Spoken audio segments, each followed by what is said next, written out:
It's time to join Montana's very own and your voice for agriculture, Talkin' Ag Lane Nordland, for today's Lanecast. Hey everybody, welcome back to the Lanecast Ag Podcast. Thanks for joining the agriculture conversation here today. And it is a busy time. I could hear my neighbor starting to combine this morning. I did not know what that noise was until I looked outside, and the rancher and me figured out it was a combine. Calves are selling, folks are starting to harvest, and advocacy, it continues all the time for farmers and ranchers, whether it's in our state capital out in Washington, D.C. And actually, speaking of Washington, D.C., we're joined today by Nicole Rolf with the Montana Farm Bureau Federation. She is the Senior Director of Government Affairs for MFBF, and she's out there for a fly-in, and she's been out there quite a bit here lately, too. But Nicole, how are things going this morning out in our nation's capital? Is it a little muggy out there? What's the weather like? So things are going great out here. There's a lot moving. There's a lot of action. So it's a great time to be here. It's also a little bit difficult for scheduling meetings this time of year because lots of other meetings are popping up. So we are rising and overcoming those challenges, and we are going to have a really great schedule while we're here. We've already started on that. The weather is warm, but I will say it is much less humid than it was when I was here 2 weeks ago for another round of meetings. So it feels a lot better. Well, like I said, that you never know what that weather is going to be like out there, but a lot of the time it's muggy, and especially here in the summer, I always dislike wearing a suit and walking around on Capitol Hill. So I'm Agreed. not. But just maybe circling back here to Montana, what are things looking like for Ryan and yourself out in eastern Montana? What's the ranch looking like? How are things shaping up? Have you got a little bit of water here this summer? Great question. It's been really interesting traveling across the state to see kind of the differences in when people got rain and when it got warm and how long it stayed cold. For us in Southeast Montana, it stayed cool longer than usual. And then it virtually did not rain in May and very little in June, which is when we usually get our rain. So it stayed green, but we just didn't grow a lot of grass. So the dryland hay is a bit thin, you could say, but irrigated's doing good. And right now we've had there were about 3 days of rain in a row, and we haven't had the big rains, the big accumulations like some areas of the state are getting, but it's really greened it up again. So the grasshopper situation is, we still have them, but it's significantly less than the last 2 years. So, combine that with record high calf prices, and it's pretty hard to complain. No, that is so true. And again, but it just shows the diversity of challenges, but opportunities that producers across Montana have. And Absolutely. as you mentioned, you're out in DC. What I know you're out there with President Johnson of Montana Farm Bureau a few weeks ago, and actually we're at the White House. But Mhm. what is underway in DC this week? I see there is a few Farm Bureau members up on the Hill with you. Yeah, so we're doing our fly-in, and we do a fly-in once a year. We rotate it between like early spring or a summertime event so that we can get a variety of members to come, hoping that we can avoid, calving season for one group or haying season or combining, like you said, for folks to try to provide opportunities to get our members out here. It's a great opportunity for them, but it's also super important for our elected officials and our regulators to see these people in person and to hear their stories directly. So that's exactly what we're doing. We're going to meet with all four of our electeds. We already met with Congressman Zinke and his staff yesterday. We're going to see Mr. Downing today, and Senator Daines and some staff in Senator Sheehy's office. They're incredibly busy this week, so we really appreciate that they're making time to visit with us, between the appropriations process and a variety of hearings. There's just a lot going on for actual members of Congress. So like I said, certainly appreciate their time and the opportunity to visit with them about priority issues, especially now that many of them have been accomplished already through the One Big Beautiful Bill, kind of going on to what the next step is. And in that same vein, we're going to be meeting with a lot of our regulators. We're going to go over to Department of Interior and meet with Brenda Yonkin with BLM. We're going to meet with Mr. Corsi with the Fish and Wildlife Service. So, we know that the BLM has a new grazing rule underway that they are working on. I'm very encouraged by everything I've heard so far of the updates and changes they want to do. That rule hasn't been redone since 1997, and there are a lot of needed updates. And I was able to join a meeting last week, and Karen Bud Fallon spoke on that one, and I was just very encouraged by the real common sense improvements they're going to make to that grazing plan. And then, of course, we get to talk about grizzly bears and wildlife refuges and bison and all those kinds of issues. Another lands related agency we'll see is Forest Service today. They are working on a new wildland fire idea. There's an executive order that came out in June, I believe, that they should look at consolidating wildland fire fighting efforts because they're spread over multiple agencies right now. And so we'll be getting an update on how that looks. They're also doing a rewrite to their grazing rules, and BLM and Forest Service grazing rules are very different. So it'll be interesting that they're working at the same time to reform those. And then we always like to give a real good Montana specific issue to visit about. And of course, all those things are Montana specific, but we want to talk to them about coal seam fires and how after years of big wildfires in especially Southeast Montana, a lot of those coal seams have caught on fire and continue to smolder. And when it gets really hot, we see fires pop up. And so what can we do to mitigate that? What can we do to stop those from happening? And so we're looking forward to all of these meetings.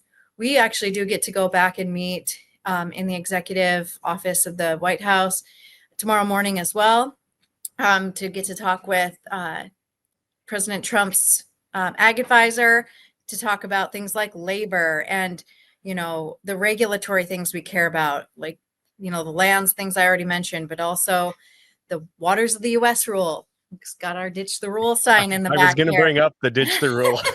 Yes. Just like so many ongoing issues that we've been working on for years that we really hope to move the needle on in the next 3.5 years and get some permanency and some certainty for our farmers and ranchers, not just in Montana, but across the country. What are you hearing? You bring up endangered species. Obviously, Brian Nesvik has been nominated to lead the U.S. Fish and Wildlife Service, former wildlife manager there in the state of Wyoming. Have you heard anything on when the Senate will act on his full confirmation? Because obviously he is very well versed in the management of apex predators like wolves and grizzly bears. Have we heard any movement on that, or is that a question you could ask our Senate friends here this week? That's a good idea. I agree with you. He's going to be a fantastic nominee when he gets confirmed. We have asked, a couple weeks ago when we would hear things about, not just that position, but others, when those confirmations would occur. And there wasn't a lot of certainty then, but everyone understands the urgency, I believe. So that is a good thing for us to follow up on. There's a few other things, we don't have a rural development director for the state of Montana yet. So we'll be following up on that. There's a lot of positions open, but I will say one thing that is different in Trump 2.0, as I like to call it, from Trump 1.0, is that they were able to get the agency heads appointed and confirmed very quickly, and then have been kind of filling as they go down the chain. And that's allowed, there are a lot of people continuing to work on these issues with a different source of leadership at the top. And then there's a lot of more politicals that need to be confirmed. But it's been encouraging to see how quickly we're jumping into things like rewriting the grazing rule. They had a start on it in 1.0, and I know they really wanted to get it done, and they seem very committed to getting it done this time. So, but yes, certainly there's so many things to visit about, and that's a good one to see if we can get some insight on. How big of a logistical challenge has it been going from 3 members on Capitol Hill to 4? I know we've had 2 House members now for a few years. How has that been? I know I'm just being humorous now because some states have a lot of House members, but what is it like having one more voice up on the Hill to advocate with? Well, me being humorous too, when we gained another representative, I told my boss that, I had a doubled workload in the House now, and I should probably get a doubled salary, but that didn't happen, so that's all right. But, both offices are really great to work with. Congressman Downing, when he was elected, he hired some great staff. So they've made it really good for us to work with them. But it is, navigating three people's schedules is one thing, but certainly when you add another one on there where they all have different meetings, they all have different committee assignments, it is a challenge. And but it's like I said, because all four of our offices honestly have great staff. Even as on Monday morning, we found out that Congressman Downing was going to have a conflict with our original meeting. We were able to get rescheduled because they're all making an effort to see us, which we really appreciated. And even last night, we had a change with Senator Daines's office, but he's going to squeeze us in between votes on the actual floor. So we're excited to see all of them. Well, maybe circling back to the Montana legislative session, that of course happens every 2 years here in the state of Montana, and and we try to connect during the session, but it is hard to find time because it is so fast paced to It be is. able to find time because 90 days every other year. A lot has to get done. Mhm. What were some of the key things that Montana Farm Bureau and its members advocated for and really shined a light on in trying to, of course, be an advocate for the state's number one industry? Sure. Well, first of all, I just want to agree with you. The state legislative session is truly a race. It is not really a marathon. Well, it's a half marathon. If you're going to be successful, you have to sprint to the very end. And I think that was especially true this year. And so it was invigorating, I'll say, in many ways. And it truly, a lot of times after transmittal, there's a little bit of a slowdown as they wait for the budget to be settled, but that just wasn't the case this year. It was fast and furious with multiple hearings all through the process. And, I talked to a lot of my colleagues from across the country, and they're astonished at the volume of bills that we go through in one session. I believe, there are committees that hear almost 200 bills, which is more than some legislatures here in total. So it's certainly a lot of work for the legislators, and it's a lot for all of us that work in advocacy as well. We had the thing I want to start out with sharing, because it's such a cool Farm Bureau story, is we had a bill at our request this session. The number is going to escape me at the moment. I think it was House Bill 356, which was Representative Tillman carried it for us. And it was a bill that adds black bears to the list of predators that a rancher can be reimbursed if their livestock is killed by this species. We just felt like it was the right time to do it because the legislature has been really good about funding that mitigation and reimbursement account. And they're, even with the addition of, first it started out with wolves, then we added grizzly bears. We did add mountain lions a couple sessions ago, which there hasn't been a lot of impact from them, thankfully. And then adding black bears, we really feel like there's going to be plenty of funding to go around there to continue to do the good prevention work, but also the mitigation to help people who have had predation from all four of those species.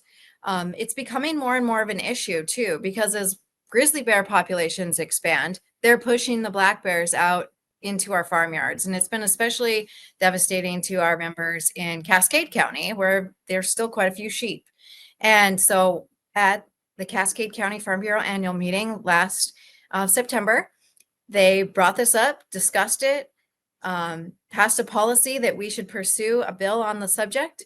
And we were able to get a senator to request a bill draft for us. And then we got into the drafting process, and it was ready to go early on.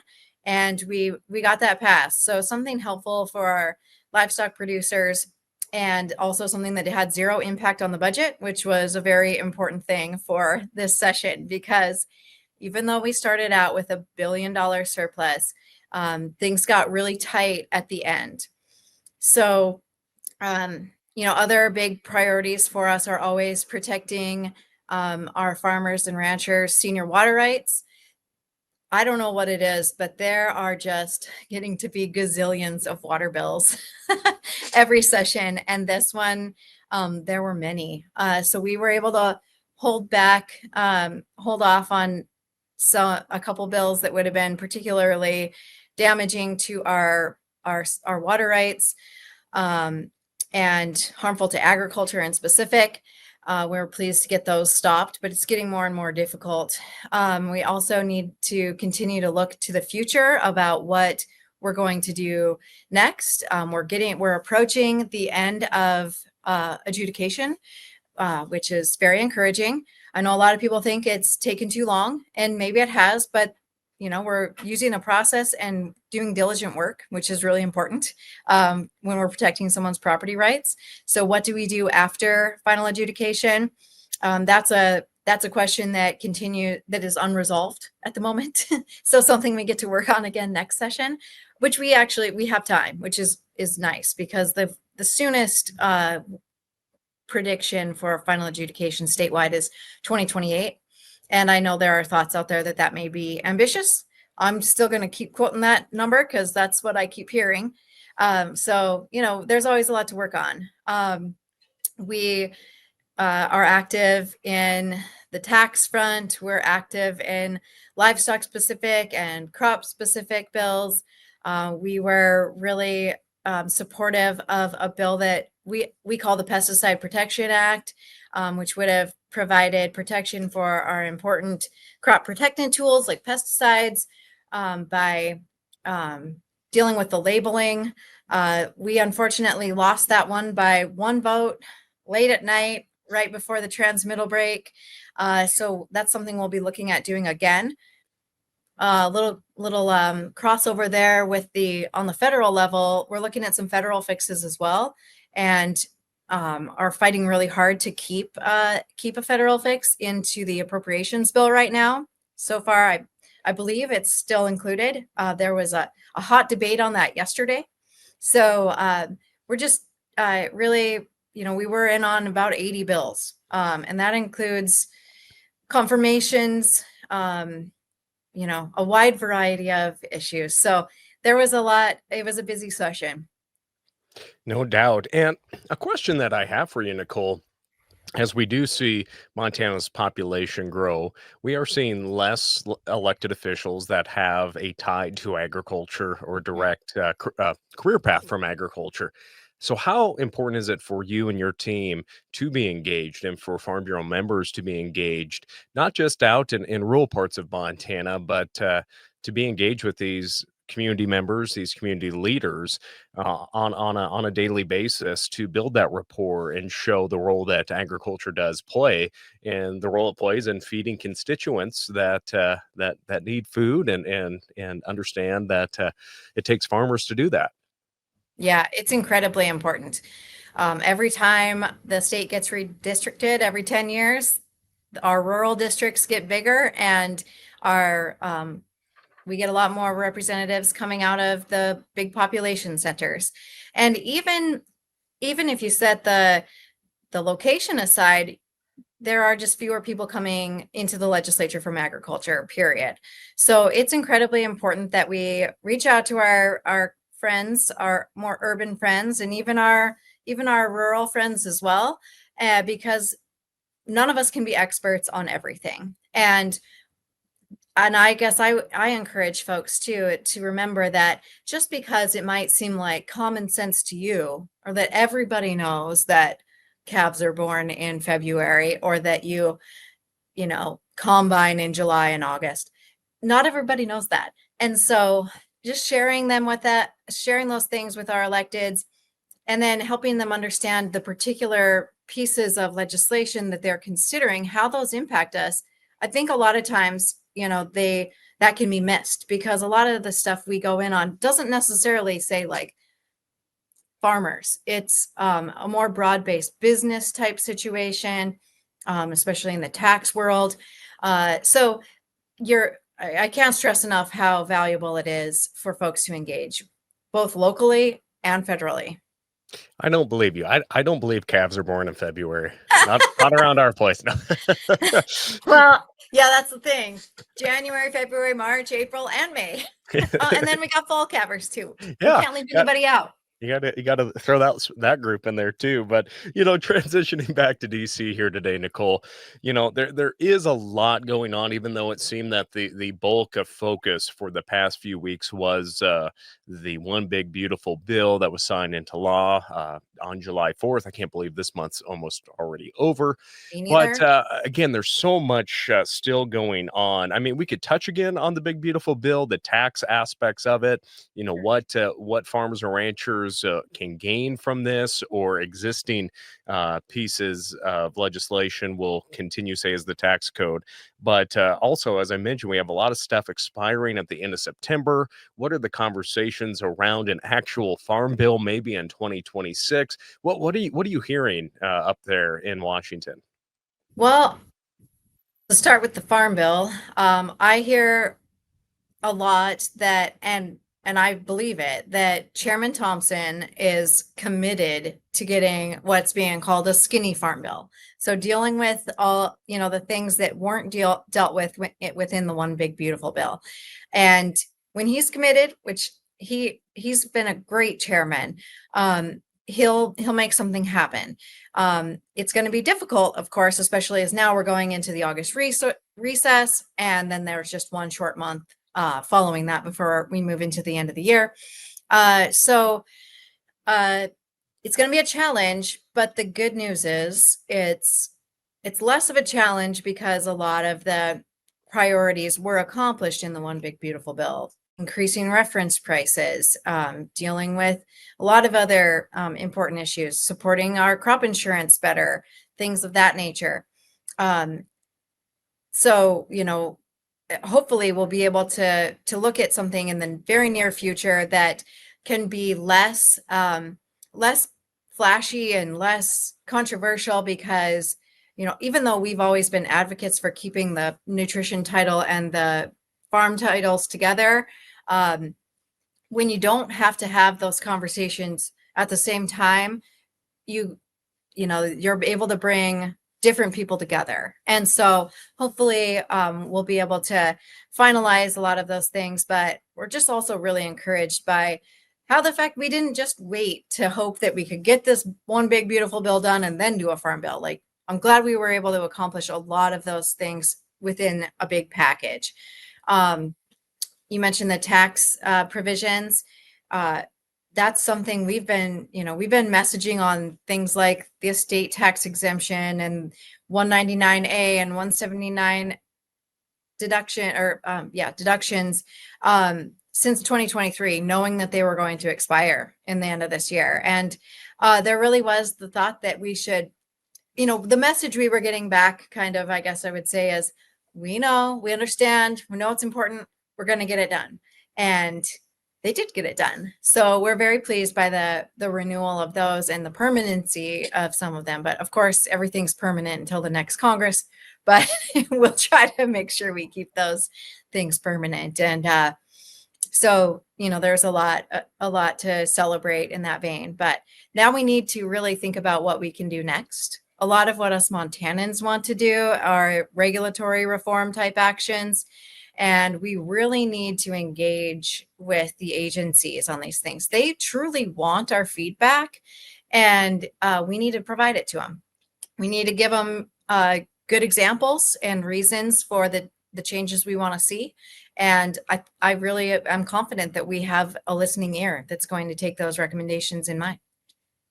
Now, Nicole, for yourself, being able to get up every day and play a role in producing agricultural products as a rancher, but also in your role in advocacy for Farm Bureau members. When you wake up in the morning, what excites you about what you do in your career? That's a fun question. I guess I would say that ever since I was a little girl growing up on the ranch with my family, I would, sit around and listen to my dad and uncle and grandpa and grandmas and people chime in about, all the things that were impacting them. And I didn't know exactly what I wanted to do with my life, but I knew I wanted to do something to make everything better. And so the fact that I get to continue to now live on the ranch with my husband and our children, and be the off-farm income, as I like to say, but that job that I get to do directly improves things for, not just my family, but all my neighbors, all the people I grew up around that I care about, and just the industry that I love so much, is really encouraging. And being able to return home to that a lifestyle really recharges me. You mentioned how vigorous the session is. I went home almost every weekend, and a lot of the time I would, spend at least one of those days in some hot high school gym watching youth wrestling. But I got to go home and feed cows, or look at baby calves and talk about what we were going to plant in the spring. And it's just like, okay, this is why we do this. This is what it's all about. And so it's encouraging to get to do that. I'm fortunate to get to work in this role, and to also, be at home on the ranch when I'm not in a car or a train or an airplane. I wish we had better train. I mean, that'd be a nice train route, just jump on a train, go to Helena. You could do your notes. I think I'd love to have an airplane service. That'd be even better. Maybe we can get some advocate for some essential air dollars there. You could put an I need to airstrip out get, there. a little hint to our members as policy development season comes up. Let's advocate for some essential air service to Helena.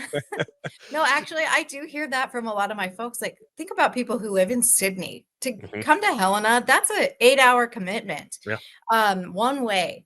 So, people forget how big our state is and how difficult it is, especially on bad roads, and, times where you don't want to leave home because your water can freeze. Like, it's hard for us to not only participate in the legislature as legislators, but just to come up for a hearing, especially when, you'd make an 8-hour drive and you give a 2-minute testimony, and then hopefully you talk to people in the hallways and stuff like that before you return. But, it's invaluable, but it is a very, very big commitment. So, yeah.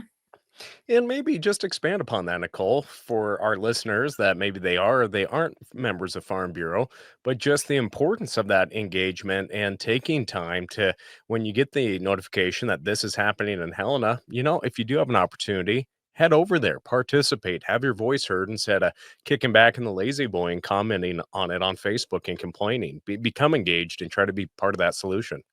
Yeah, that's great advice. Being there in person is the most effective. There's even a virtual option now. I'm not saying I'll say that you make a bigger impression if you're there in person, but virtual is a great option too. You should take advantage of that if you can't come in person. But there's really a lot of value in just simply having a good relationship with your representative or your state senator, so that when you have a question, you can, or if you really need their vote on something, you can make that call and you're their trusted constituent. That makes a huge difference. So getting to know your electeds can't be stressed enough. And then I'd take it a step further on the federal process. I already kind of went on and on about how we need people to engage, and these folks want to hear from us.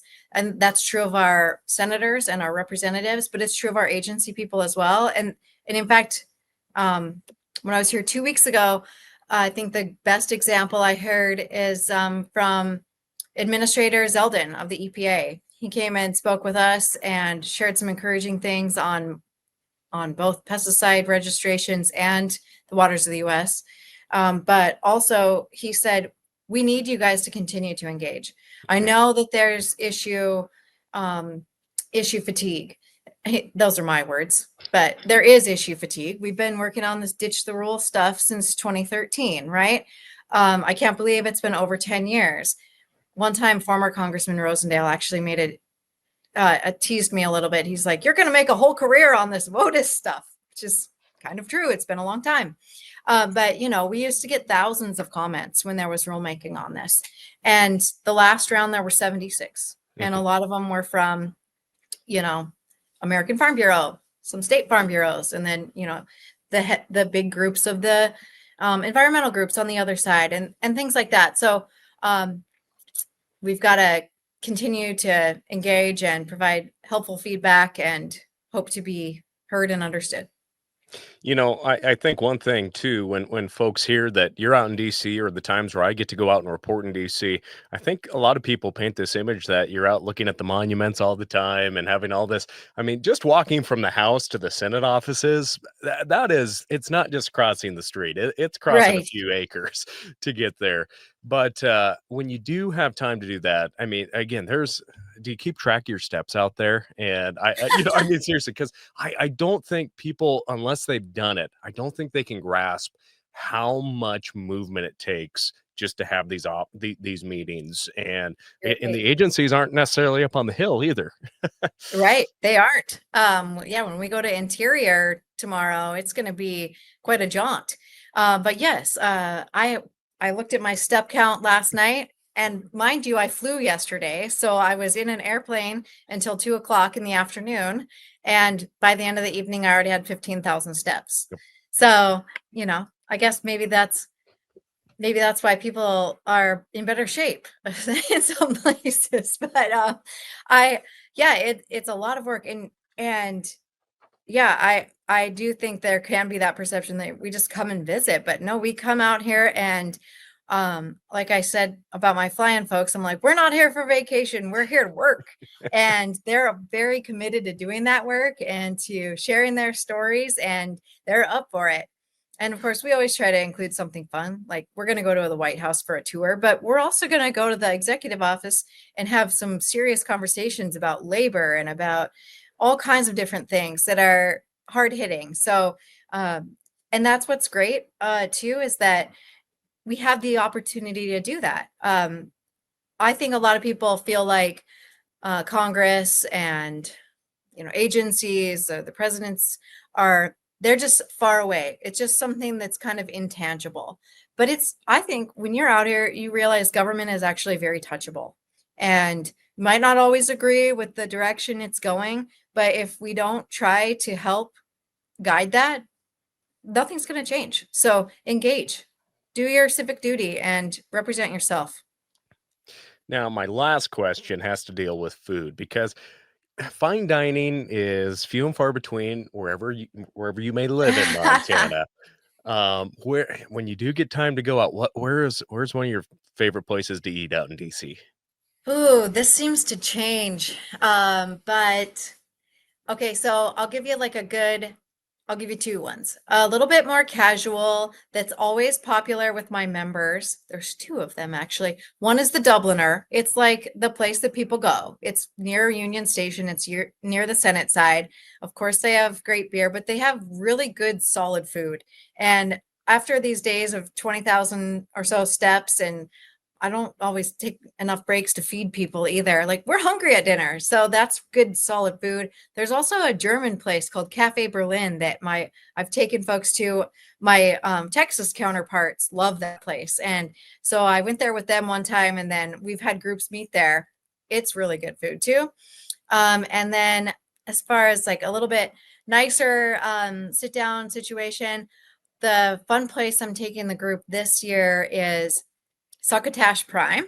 It's like upscale Southern food and really, really good. So that'll be our celebration dinner on Friday when we've done all the work. Last time I was there, I ate at the Ocean Air. Oh, I've never eaten there. I was with my potato guys out of the Gallatin Valley there, and we got our oysters, and it was good. So if you can get some of those ranchers to eat something that aren't Rocky Mountain oysters, um, Yeah. that is a good place if you're a seafood fan. But you Yeah. can't go wrong with Mastro's either, or my Mastro's. Oh, Right? Yeah, that's always a good one. yeah. I ate there last time and we didn't have a great experience, but What? Oh there was goodness. like 8 of us, so or 10. So I think we kind of overwhelmed them. But Oh yeah. I've had I've had one not so good, one very good. So I See, I guess love their 50-50. they got some good lobster bisque there, so Oh, that's okay. so but again, if I mean, the Yelp rating just went down for them. I guess I'll take your word for that, so Well, I will say I love they have like a salad. It's a Caesar salad that has wasabi in it. Delish. Get that with again a crab cake. Yum. again, that's like I said, if that entices folks to wanna participate in a fly-in, you get at least one good meal out of this deal, not just Starbucks in the hotel. Nicole, I Yeah. know it's a big day for everyone out there. Just anything else you just want to share with everybody tuning in and listening today, just about the role Montana Farm Bureau and the American Farm Bureau plays and trying to keep folks successful in the countryside. Sure. One last thing that I haven't really talked about much is that we're visiting with as many people who will listen to us on is the MAHA movement, the Make America Healthy Again movement, which we all as farmers and ranchers, we want people to be healthy and we want them to eat safe, healthy, wholesome food from our farms and ranches, and that's what we're producing. And so, we had some concerns with the initial report that came out, which values farmers in many ways, but then had some unsavory things to say about some of the important tools that we use in our practices. And so we've been doing a lot, not just Montana, but I mean, American Farm Bureau has been extremely engaged on this subject. It's something our state presidents visited with Callie Means, who works for RFK Jr., about when we were here a couple weeks ago. And I think we are really helping move the needle about helping them understand that, why we use these things, what our withdrawal periods are, how there are virtually no residues found, how even though there's a talker that, we use chemicals that are banned in the EU, that's not super accurate, and things like that actually the European Union uses more pesticides than we do here in the United States. So we are doing our best to help guide that process. And there's a lot of positives in there to talk about too. There's we love encouraging people to eat more meat and whole dairy products and things like that. We want people to continue eating wholesome grains, and we want people to continue eating sugar beet sugar too. So those are all things that we're helping people understand what it looks like on the production side and why they should feel very comfortable with the food that we raise here in the country. Well, again, a lot of topics and priorities that are happening out in DC and also in Helena as well. So, Nicole, Indeed. I'll let you get back to your day. Thank you so much for just taking a few minutes with us and just sharing a little bit about your role, but of course, all that work you're doing across Montana and out in the Beltway. Awesome. Thanks for your time, Lane. And with that, thank you for our listeners and viewers for joining us here today. Thanks for joining us. Stay safe and have a good harvest or have a good marketing year on these calves. With that, friends, thanks for joining us. I'm Lane Northland. We'll catch you next time. Thank you for tuning in to the Lanecast with Talkin' Ag, Lane Nordland. Don't forget to subscribe to the Lanecast on your Apple or Android devices. We look forward to joining you next time on the Lanecast.